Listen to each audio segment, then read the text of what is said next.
Welcome to today's Triple Z. The Triple Z podcast is a daily program that you can use to help you fall asleep each night. Just turn down the volume, lay back, relax, and enjoy as you fall asleep. The War of the Worlds is a science fiction novel written by H.G. Wells, first published in 1898. It is one of Wells' most famous works and is considered a classic of the science fiction genre. The story is about an alien invasion of Earth by Martians, and it has been adapted into various forms of media over the years, including movies, radio broadcasts, and television shows. It is not only a thrilling science fiction adventure, but also a commentary on the vulnerability of human civilization and the dangers of unchecked technological advancement. It explores themes of survival, the unpredictability of the natural world, and the clash between different species. If you enjoy our program, please be sure to write us a review on your podcast platform and share us with a friend. You both might sleep just a little better at night. Our website is Triple Z, that's 3zs.media. You can also like and share our content on Facebook or our Instagram account ZZZ Media Podcast. Music for today's episode was provided by the Sleep channel on Spotify. The eve of the war. No one would have believed in the last years of the 19th century that this world was being watched keenly and closely by intelligences greater than man's and yet as mortal as his own, that as men busied themselves about their various concerns they were scrutinized and studied, perhaps almost as narrowly as a man with a microscope might scrutinize the transient creatures that swarm and multiply in a drop of water. With infinite complacency men went to and fro over this globe about their little affairs, serene in their assurance of their empire over matter. It is possible that the infusoria under the microscope do the same. No one gave a thought to the older worlds of space as sources of human danger, or thought of them only to dismiss the idea of life upon them as impossible or improbable. It is curious to recall some of the mental habits of those departed days. At most, terrestrial men fancied there might be other men upon Mars, perhaps inferior to themselves and ready to welcome a missionary enterprise. Yet across the gulf of space, minds that are to our minds as ours are to those of the beasts that perish, intellects vast and cool and unsympathetic, regarded this earth with envious eyes, and slowly and surely drew their plans against us. And early in the 20th century came the Great Disillusionment. The planet Mars, I scarcely need remind the reader, revolves about the Sun at a mean distance of 140 million miles, and the light and heat it receives from the Sun is barely half of that received by this world. It must be, if the nebular hypothesis has any truth, older than our world, and long before this earth ceased to be molten, life upon its surface must have begun its course. The fact that it is scarcely 1/7 of the volume of the earth must have accelerated its cooling to the temperature at which life could begin. It has air and water and all that is necessary for the support of animated existence. Yet so vain is man, and so blinded by his vanity, that no writer, up to the very end of the 19th century, expressed any idea that intelligent life might have developed there far, or indeed at all, beyond its earthly level. Nor was it generally understood that since Mars is older than our Earth, with scarcely a quarter of the superficial area and remoter from the Sun, it necessarily follows that it is not only more distant from time's beginning, but nearer its end. The secular cooling that must someday overtake our planet has already gone far indeed with our neighbor. Its physical condition is still largely a mystery, but we know now that even in its equatorial region the midday temperature barely approaches that of our coldest winter. Its air is much more attenuated than ours. Its oceans have shrunk until they cover but a third of its surface, and as its slow seasons change, huge snowcaps gather and melt about either pole and periodically inundate its temperate zones. That last stage of exhaustion, which to us is still incredibly remote, has become a present-day problem for the inhabitants of Mars. The immediate pressure of necessity has brightened their intellects, enlarged their powers, and hardened their hearts. And looking across space with instruments and intelligences such as we have scarcely dreamed of, they see, at its nearest distance, only 35 million of miles sunward of them, a morning star of hope, our own warmer planet, green with vegetation and gray with water, with a cloudy atmosphere eloquent of fertility, with glimpses through its drifting cloud wisps of broad stretches of populous country and narrow, navy-crowded seas. And we men, the creatures who inhabit this earth, must be to them at least as alien and lowly as are the monkeys and lemurs to us. The intellectual side of men already admits that life is an incessant struggle for existence, and it would seem that this too is the belief of the minds upon Mars. Their world is far gone in its cooling, and this world is still crowded with life, but crowded only with what they regard as inferior animals. To carry warfare sunward is, indeed, their only escape from the destruction that, generation after generation, creeps upon them. And before we judge of them too harshly, we must remember what ruthless and utter destruction our own species has wrought, not only upon animals, such as the vanished bison and the dodo, but upon its inferior races. The Tasmanians, in spite of their human likeness, were entirely swept out of existence in a war of extermination waged by European immigrants in the space of 50 years. Are we such apostles of mercy as to complain if the Martians warred in the same spirit? The Martians seem to have calculated their descent with amazing subtlety. Their mathematical learning is evidently far in excess of ours, and to have carried out their preparations with a well-nigh perfect unanimity. Had our instruments permitted it, we might have seen the gathering trouble far back in the 19th century. Men like Schiaparelli watched the red planet. It is odd, by the by, that for countless centuries Mars has been the star of war, but failed to interpret the fluctuating appearances of the markings they mapped so well. All that time the Martians must have been getting ready.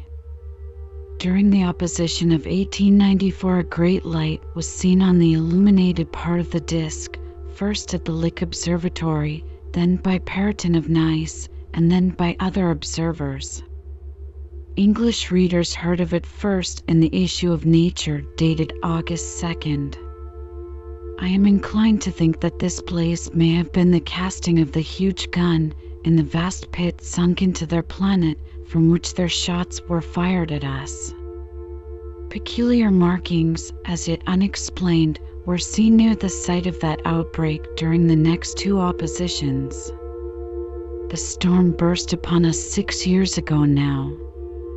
As Mars approached opposition, Lovell of Java set the wires of the astronomical exchange palpitating with the amazing intelligence of a huge outbreak of incandescent gas upon the planet. It had occurred towards midnight of the 12th, and the spectroscope, to which he had at once resorted, indicated a mass of flaming gas, chiefly hydrogen, moving with an enormous velocity towards this Earth. This jet of fire had become invisible about 12:15. He compared it to a colossal puff of flame suddenly and violently squirted out of the planet as flaming gases rushed out of a gun. A singularly appropriate phrase it proved. Yet the next day there was nothing of this in the papers except a little note in the Daily Telegraph, and the world went in ignorance of one of the gravest dangers that ever threatened the human race. I might not have heard of the eruption at all had I not met Ogilvy, the well-known astronomer, at Ottershaw. He was immensely excited at the news, and in the excess of his feelings invited me up to take a turn with him that night in a scrutiny of the red planet. In spite of all that has happened since, I still remember that vigil very distinctly, the black and silent observatory, the shadowed lantern throwing a feeble glow upon the floor in the corner, the steady ticking of the clockwork of the telescope, the little slit in the roof, an oblong profundity with the stardust streaked across it. Ogilvy moved about, invisible but audible. Looking through the telescope, one saw a circle of deep blue and the little round planet swimming in the field. It seemed such a little thing, so bright and small and still, faintly marked with transverse stripes and slightly flattened from the perfect round. But so little it was, so silvery warm, a pin's head of light. It was as if it quivered, but really this was the telescope vibrating with the activity of the clockwork that kept the planet in view. As I watched, the planet seemed to grow larger and smaller and to advance and recede, but that was simply that my eye was tired. 40 millions of miles it was from us, more than 40 millions of miles of void. Few people realize the immensity of vacancy in which the dust of the material universe swims. Near it in the field, I remember, were 3 faint points of light, 3 telescopic stars infinitely remote, and all around it was the unfathomable darkness of empty space. You know how that blackness looks on a frosty starlight night. In a telescope, it seems far profounder and invisible to me because it was so remote and small, flying swiftly and steadily towards me across that incredible distance, drawing nearer every minute by so many thousands of miles, came the thing they were sending us, the thing that was to bring so much struggle and calamity and death to the earth. I never dreamed of it then as I watched. No one on earth dreamed of that unerring missile. That night, too, there was another jetting out of gas from the distant planet. I saw it. A reddish flash at the edge, the slightest projection of the outline just as the chronometer struck midnight, and at that I told Ogilvy and he took my place. The night was warm and I was thirsty, and I went stretching my legs clumsily and feeling my way in the darkness to the little table where the siphon stood, while Ogilvy exclaimed at the streamer of gas that came out towards us. That night another invisible missile started on its way to the Earth from Mars, just a second or so under 24 hours after the first one. I remember how I sat on the table there in the blackness, with patches of green and crimson swimming before my eyes. I wished I had a light to smoke by, little suspecting the meaning of the minute gleam I had seen and all that it would presently bring me. Ogilvy watched till 1, and then gave it up, and we lit the lantern and walked over to his house. Down below in the darkness were Ottershaw and Chertsey and all their hundreds of people, sleeping in peace. He was full of speculation that night about the condition of Mars, and scoffed at the vulgar idea of its having inhabitants who were signaling us. His idea was that meteorites might be falling in a heavy shower upon the planet, or that a huge volcanic explosion was in progress. He pointed out to me how unlikely it was that organic evolution had taken the same direction in the 2 adjacent planets. The chances against anything man-like on Mars are 1,000,000 to 1, he said. Hundreds of observers saw the flame that night and the night after about midnight, and again the night after, and so for 10 nights, a flame each night. Why the shots ceased after the 10th no one on Earth has attempted to explain. It may be the gases of the firing caused the Martians inconvenience. Dense clouds of smoke or dust, visible through a powerful telescope on Earth as little gray, fluctuating patches, spread through the clearness of the planet's atmosphere and obscured its more familiar features. Even the daily papers woke up to the disturbances at last, and popular notes appeared here, there, and everywhere concerning the volcanoes upon Mars. The serio-comic periodical Punch, I remember, made a happy use of it in the political cartoon. And, all unsuspected, those missiles the Martians had fired at us drew earthward, rushing now at a pace of many miles a second through the empty gulf of space, hour by hour and day by day, nearer and nearer. It seems to me now almost incredibly wonderful that, with that swift fate hanging over us, men could go about their petty concerns as they did. I remember how jubilant Markham was at securing a new photograph of the planet for the illustrated paper he edited in those days. People in these latter times scarcely realized the abundance and enterprise of our 19th century papers. For my own part, I was much occupied in learning to ride the bicycle and busy upon a series of papers discussing the probable developments of moral ideas as civilization progressed. One night, the first missile then could scarcely have been 10 million miles away. I went for a walk with my wife.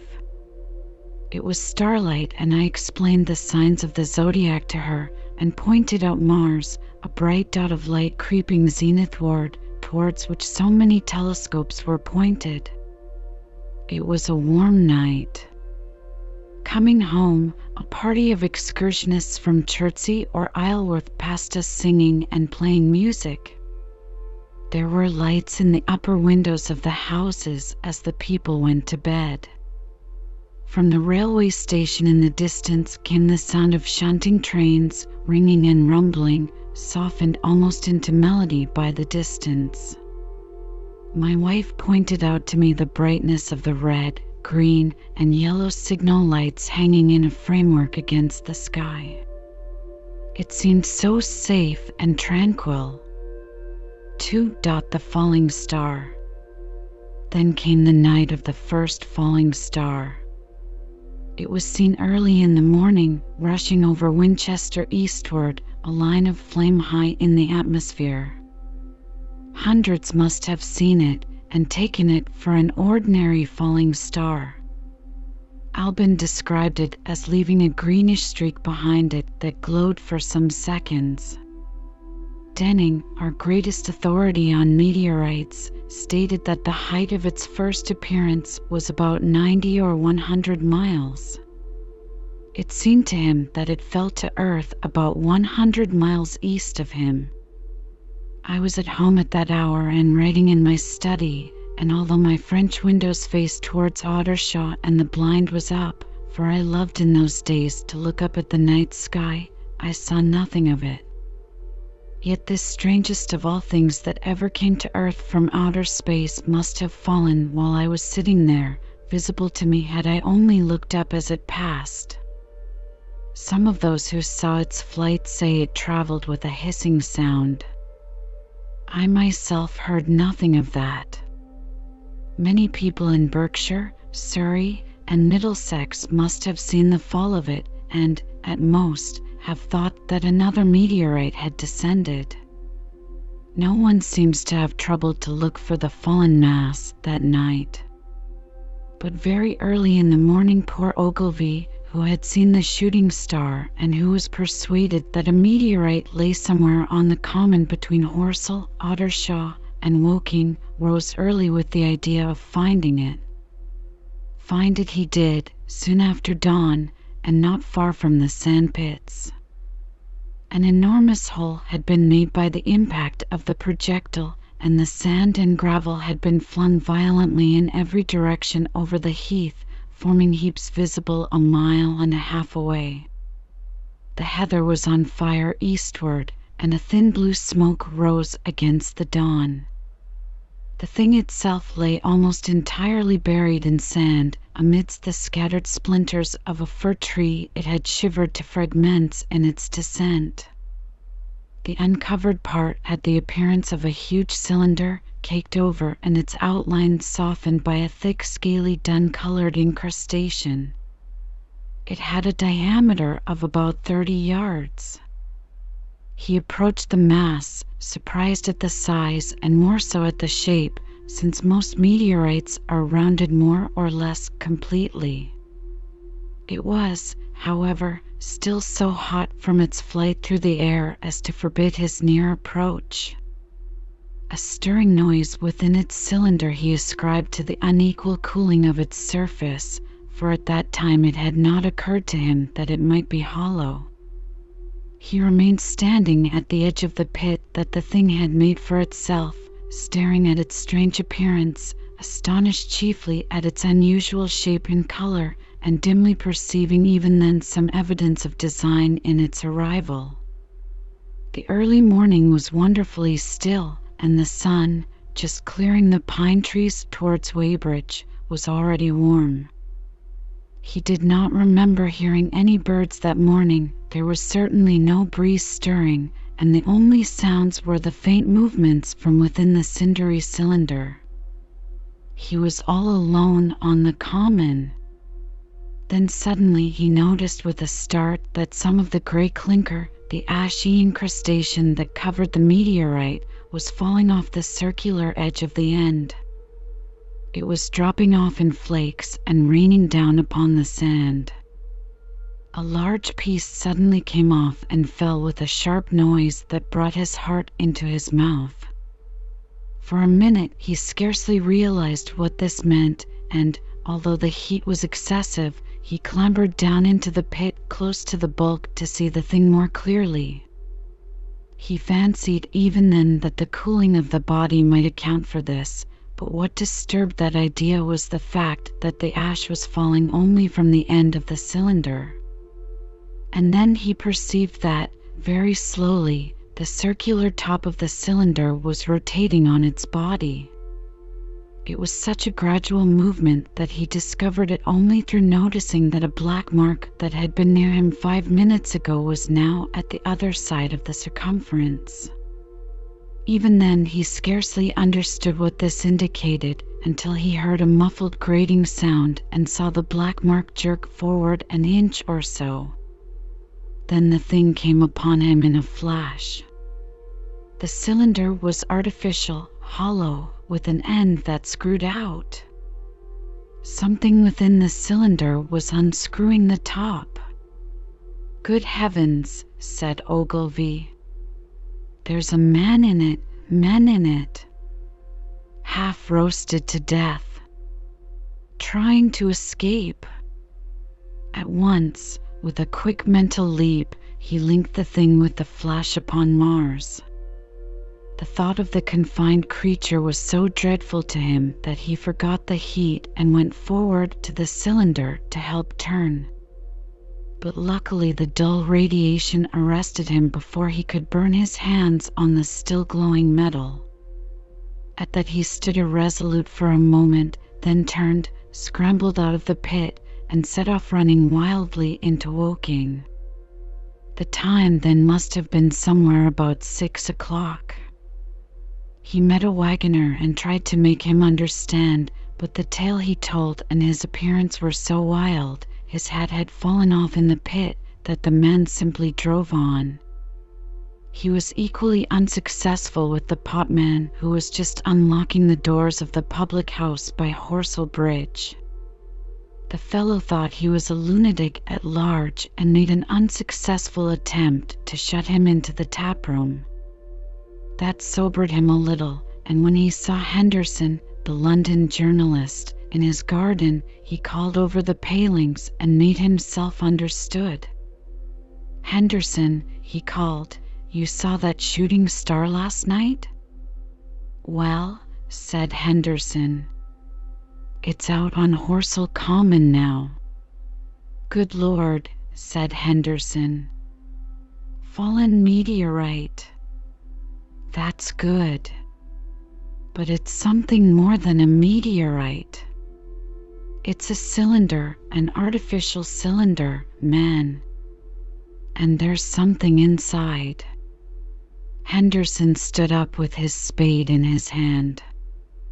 "What's that?" he said. He was deaf in one ear. Ogilvy told him all that he had seen. Henderson was a minute or so taking it in. Then he dropped his spade, snatched up his jacket, and came out into the road. The two men hurried back at once to the common and found the cylinder still lying in the same position. But now the sounds inside had ceased, and a thin circle of bright metal showed between the top and the body of the cylinder. Air was either entering or escaping at the rim with a thin, sizzling sound. They listened, rapped on the scaly burnt metal with a stick, and, meeting with no response, they both concluded the man or men inside must be insensible or dead. Of course, the two were quite unable to do anything. They shouted consolation and promises, and went off back to the town again to get help.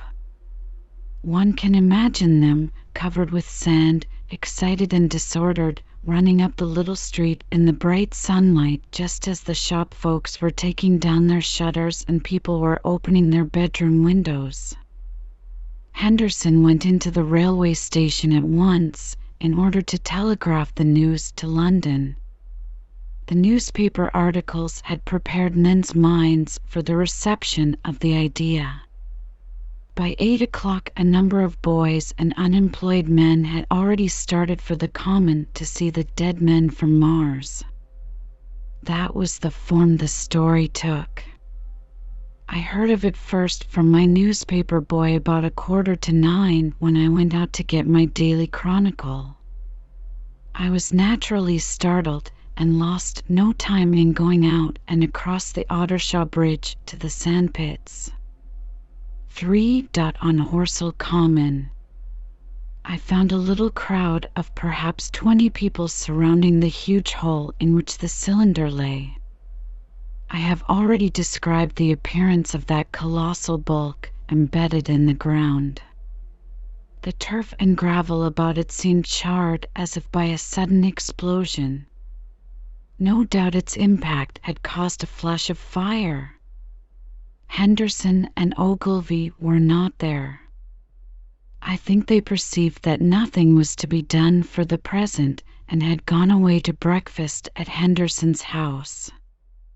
There were 4 or 5 boys sitting on the edge of the pit with their feet dangling and amusing themselves until I stopped them by throwing stones at the giant mass. After I had spoken to them about it, they began playing at touch in and out of the group of bystanders. Among these were a couple of cyclists, a jobbing gardener I employed sometimes, a girl carrying a baby, Greg the butcher and his little boy, and 2 or 3 loafers and golf caddies who were accustomed to hang about the railway station. There was very little talking. Few of the common people in England had anything but the vaguest astronomical ideas in those days. Most of them were staring quietly at the big table-like end of the cylinder, which was still as Ogilvy and Henderson had left it. I fancy the popular expectation of a heap of charred corpses was disappointed at this inanimate bulk. Some went away while I was there, and other people came. I clambered into the pit and fancied I heard a faint movement under my feet. The top had certainly ceased to rotate. It was only when I got thus close to it that the strangeness of this object was at all evident to me. At the first glance, it was really no more exciting than an overturned carriage or a tree blown across the road. Not so much so, indeed. It looked like a rusty gas float. It required a certain amount of scientific education to perceive that the gray scale of the thing was no common oxide, that the yellowish-white metal that gleamed in the crack between the lid and the cylinder had an unfamiliar hue. Extraterrestrial had no meaning for most of the onlookers. At that time, it was quite clear in my own mind that the thing had come from the planet Mars, but I judged it improbable that it contained any living creature. I thought the unscrewing might be automatic. In spite of Ogilvy, I still believed that there were men in Mars. My mind ran fancifully on the possibilities of its containing manuscript, on the difficulties in translation that might arise, whether we should find coins and models in it, and so forth. Yet it was a little too large for assurance on this idea. I felt an impatience to see it opened. About 11, as nothing seemed happening, I walked back, full of such thought, to my home in Mayberry. But I found it difficult to get to work upon my abstract investigations. In the afternoon, the appearance of the common had altered very much. The early editions of the evening papers had startled London with enormous headlines. A message received from Mars. Remarkable story from Woking. And so forth. In addition, Ogilvy's wire to the Astronomical Exchange had roused every observatory in the three kingdoms. There were half a dozen flies or more from the Woking station standing in the road by the sandpits, a basket chaise from Chobham, and a rather lordly carriage. Besides that, there was quite a heap of bicycles. In addition, a large number of people must have walked, in spite of the heat of the day, from Woking and Chertsey, so that there was altogether quite a considerable crowd, one or two gaily dressed ladies among the others. It was glaringly hot, not a cloud in the sky nor a breath of wind, and the only shadow was that of the few scattered pine trees. The burning heather had been extinguished, but the level ground towards Ottershaw was blackened as far as one could see, and still giving off vertical streamers of smoke. An enterprising sweetstuff dealer in the Chobham Road had sent up his son with a barrow load of green apples and ginger beer. Going to the edge of the pit, I found it occupied by a group of about half a dozen men, Henderson, Ogilvy, and a tall, fair-haired man that I afterwards learned was Stent, the astronomer royal, with several workmen wielding spades and pickaxes. Stent was giving directions in a clear, high-pitched voice. He was standing on the cylinder, which was now evidently much cooler. His face was crimson and streaming with perspiration, and something seemed to have irritated him. A large portion of the cylinder had been uncovered, though its lower end was still embedded. As soon as Ogilvy saw me among the staring crowd on the edge of the pit, he called to me to come down, and asked me if I would mind going over to see Lord Hilton, the lord of the manor. The growing crowd, he said, was becoming a serious impediment to their excavations, especially the boys. They wanted a light railing put up, and help to keep the people back. He told me that a faint stirring was occasionally still audible within the case, but that the workmen had failed to unscrew the top, as it afforded no grip to them. The case appeared to be enormously thick, and it was possible that the faint sounds we heard represented a noisy tumult in the interior. I was very glad to do as he asked, and so become one of the privileged spectators within the contemplated enclosure. I failed to find Lord Hilton at his house, but I was told he was expected from London by the 6 o'clock train from Waterloo, and as it was then about 5:15, I went home, had some tea, and walked up to the station to waylay him. For the cylinder opens. When I returned to the common, the sun was setting. Scattered groups were hurrying from the direction of Woking, and 1 or 2 persons were returning. The crowd about the pit had increased, and stood out black against the lemon yellow of the sky, a couple of 100 people, perhaps. There were raised voices, and some sort of struggle appeared to be going on about the pit. Strange imaginings passed through my mind. As I drew nearer, I heard Sten's voice. "Keep back! Keep back!" A boy came running towards me. "It's a movin'," he said to me as he passed, "a screwin' and a screwin' out. I don't like it. I may goin' 'ome, I am." I went on to the crowd. There were really, I should think, 200 or 300 people elbowing and jostling one another, but 1 or 2 ladies there being by no means the least active. "He's fallen in the pit," cried someone. "Keep back," said several. The crowd swayed a little, and I elbowed my way through. Everyone seemed greatly excited. I heard a peculiar humming sound from the pit. "I say," said Ogilvy, "help keep these idiots back. We don't know what's in the confounded thing, you know." I saw a young man, a shop assistant in Woking, I believe he was, standing on the cylinder and trying to scramble out of the hole again. The crowd had pushed him in. The end of the cylinder was being screwed out from within. Nearly 2 feet of shining screw projected. Somebody blundered against me, and I narrowly missed being pitched onto the top of the screw.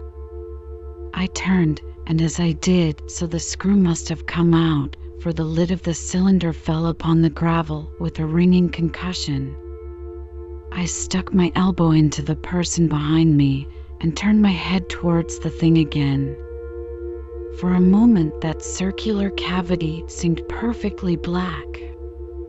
I had the sunset in my eyes. I think everyone expected to see a man emerge, possibly something a little unlike us terrestrial men, but in all essentials a man.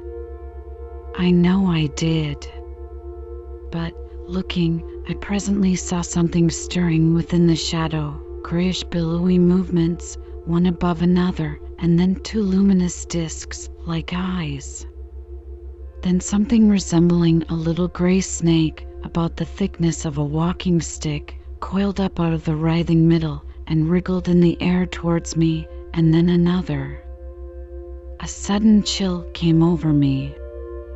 There was a loud shriek from a woman behind. I half turned, keeping my eyes fixed upon the cylinder still, from which other tentacles were now projecting, and began pushing my way back from the edge of the pit. I saw astonishment giving place to horror on the faces of the people about me. I heard inarticulate exclamations on all sides. There was a general movement backwards. I saw the shopman struggling still on the edge of the pit. I found myself alone and saw the people on the other side of the pit running off, Stent among them. I looked again at the cylinder, and ungovernable terror gripped me. I stood petrified and staring. A big grayish rounded bulk, the size, perhaps, of a bear, was rising slowly and painfully out of the cylinder. As it bulged up and caught the light, it glistened like wet leather. 2 large dark-colored eyes were regarding me steadfastly. The mask that framed them, the head of the thing, was rounded and had, one might say, a face. There was a mouth under the eyes, the lipless brim of which quivered and panted and dropped saliva. The whole creature heaved and pulsated convulsively. A lank tentacular appendage gripped the edge of the cylinder, another swayed in the air. Those who have never seen a living Martian can scarcely imagine the strange horror of its appearance. The peculiar V-shaped mouth with its pointed upper lip, the absence of brow ridges, the absence of a chin beneath the wedge-like lower lip, the incessant quivering of this mouth, the gorging groups of tentacles, the tumultuous breathing of the lungs in a strange atmosphere, the evident heaviness and painfulness of movement due to the greater gravitational energy of the Earth. Above all, the extraordinary intensity of the immense eyes were at once vital, intense, inhuman, crippled, and monstrous. There was something fungoid in the oily brown skin, something in the clumsy deliberation of the tedious movements unspeakably nasty. Even at this first encounter, this first glimpse, I was overcome with disgust and dread. Suddenly the monster vanished. It had toppled over the brim of the cylinder and fallen into the pit with a thud like the fall of a great mass of leather. I heard it give a peculiar thick cry, and forthwith another of these creatures appeared darkly in the deep shadow of the aperture. I turned and, running madly, made for the first group of trees, perhaps 100 yards away, but I ran slantingly and stumbling, for I could not avert my face from these things. There, among some young pine trees and furze bushes, I stopped, panting, and waited further developments. The common round the sandpits was dotted with people, standing like myself in a half-fascinated terror, staring at these creatures, or rather at the heaped gravel at the edge of the pit in which they lay. And then, with a renewed horror, I saw a round, black object bobbing up and down on the edge of the pit. It was the head of the shopman who had fallen in, but showing as a little black object against the hot western sun. Now he got his shoulder and knee up, and again he seemed to slip back until only his head was visible. Suddenly he vanished, and I could have fancied a faint shriek had reached me. I had a momentary impulse to go back and help him that my fears overruled. Everything was then quite invisible, hidden by the deep pit and the heap of sand that the fall of the cylinder had made. Anyone coming along the road from Chobham or Woking would have been amazed at the sight, a dwindling multitude of perhaps 100 people or more standing in a great irregular circle, in ditches, behind bushes, behind gates and hedges, saying little to one another, and that in short, excited shouts, and staring hard at a few heaps of sand. The barrow of ginger beer stood, a queer derelict, black against the burning sky, and in the sand pits was a row of deserted vehicles with their horses feeding out of nose bags or pawing the ground.